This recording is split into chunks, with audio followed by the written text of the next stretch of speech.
Bismillahirrahmanirrahim. Assalamualaikum warahmatullahi wabarakatuh. Alhamdulillahilladzi wassalatu wassalam ala rasulillah wa ala alihi wa sahbihi wa man walah. Amma ba'du, para pemirsa yang sama-sama dirahmati Allah,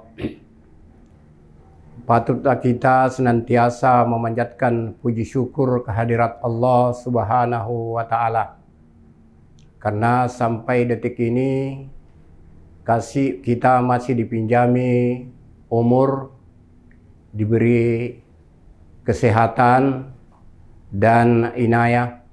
Mudah-mudahan apa yang telah kita laksanakan diterima oleh Allah Subhanahu wa Ta'ala, sehingga insya Allah kita termasuk sebagai hamba-hamba Allah yang diridai. Amin ya Rabbal Alamin. Tema kita pada siang hari ini adalah hakikat puasa.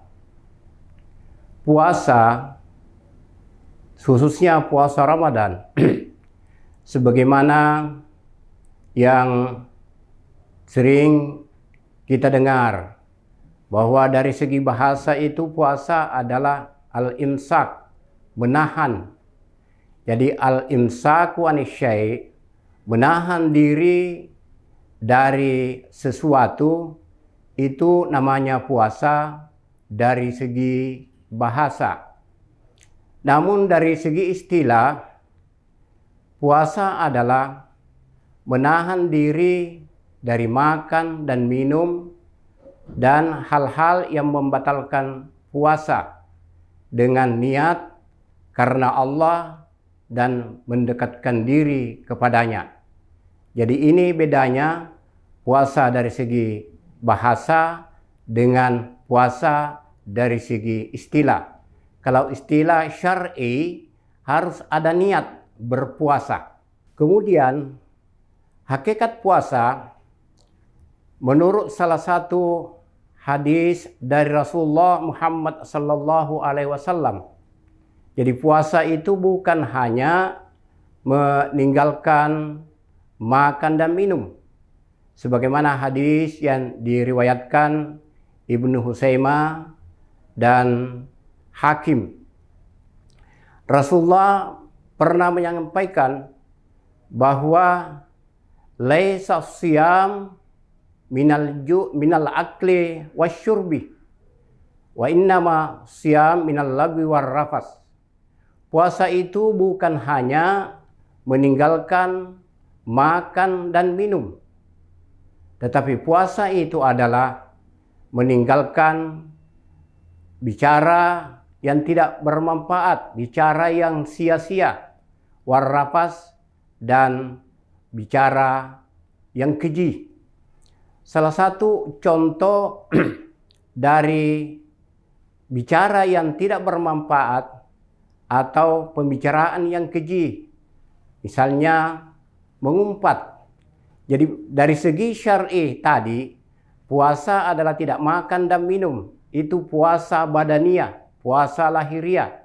Tetapi ada puasa batiniah, aspek batin kita harus juga dipuasakan, yaitu termasuk tidak iri, tidak dengki, atau tidak menggibah. Menggibah itu menceritakan kejelekan atau kekurangan orang lain.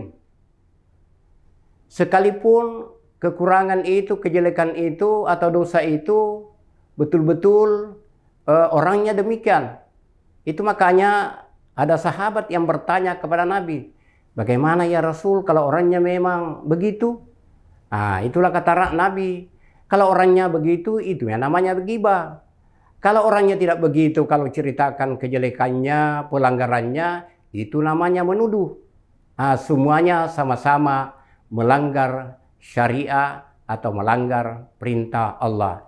Jadi esensi puasa itu sesungguhnya adalah menahan diri untuk tidak melakukan hal-hal yang dilarang oleh Allah Subhanahu wa Ta'ala, dengan niat melaksanakan hal seperti itu demi karena Allah semata. Ketika seseorang sudah melakukan ibadah puasa seperti ini, itulah orang-orang yang dijanjikan oleh Allah Subhanahu wa Ta'ala dengan takwa, la'allakum tattaqun.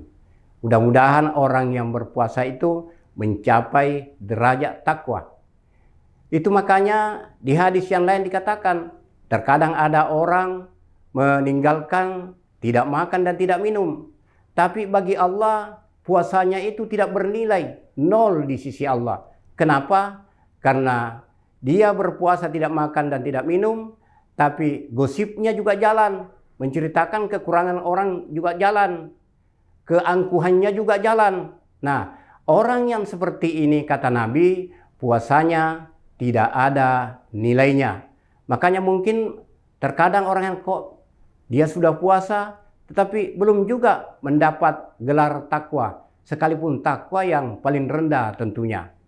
Jadi takwa itu adalah melaksanakan perintah Allah dan menjauhi larangannya.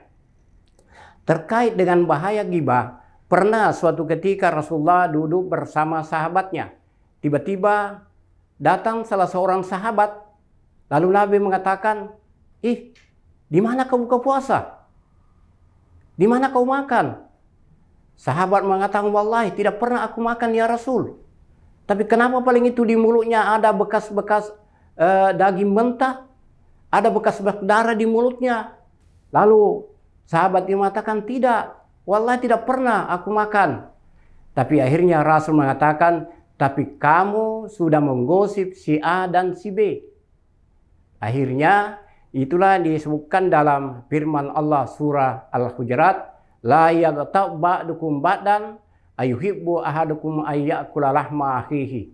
Jangan menggibah seseorang di antara kamu kepada seorang yang lain. Kenapa? Karena orang yang menggibah itu bagaikan memakan daging saudaranya dalam keadaan bangkai. Tentu kita semua tidak mau seperti itu. Karena orang lain, sesama muslim kita, saudara kita, sama dengan kita, tidak mau diceritakan kekurangannya. Mudah-mudahan kita termasuk orang-orang yang berpuasa, puasa yang memenuhi syarat-syarat lahiriahnya, dan juga kita mampu melakukan puasa dengan memenuhi syarat-syarat batiniahnya. Kalau demikian, insya Allah sekali lagi kita akan termasuk hamba-hamba Allah yang bertakwa sebagaimana disebutkan dalam surah Al-Baqarah, la'allakum tattaqun.